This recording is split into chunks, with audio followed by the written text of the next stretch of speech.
Dear friends, தீபாவளினா எல்லாருக்குமே தெரியும். தீபாவளினா பட்டாசும் ஸ்வீட்டும் தான். ஸ்வீட்னால ஏற்படுறது உள்காயம், பட் பட்டாசுனால ஏற்படுறது வெளிக்காயம். ஓகேங்களா? பட்டாசு இல்லாம தீபாவளி கிடையாது.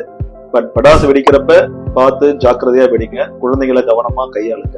தீக்காயம் ஏற்பட்டா என்ன செய்யணும்? நிறைய பேருக்கு தெரியாத ஒண்ணு. முதல்ல ஒரு பட்டாசுனால தீக்காயம் ஏற்பட்டதுன்னா அந்த இடத்த ஒரு ரன்னிங் டேப்ல தொடர்ந்து 20 நிமிஷம் தொடர்ந்து காமிச்சுக்கிட்டே இருக்கு. ஸோ எந்த அளவுக்கு அது ஹீட் ஆகுதோ அந்த அளவுக்கு நம்ம குளிர்விக்கிறோம். எவ்வளவு தூரம் எவ்வளவு நேரம் குளிர்விக்கிறோமோ அதுதான் அந்த புண்ணுக்கு ரொம்ப நல்லது. அந்த புண்ணு மேல இந்த மை தடவுறது, கிரீம் தடவுறது, டூத் பேஸ்ட் தடவுறது, வெண்ணெய் தடவுறது கண்டிப்பா இதை பண்ணவே கூடாது.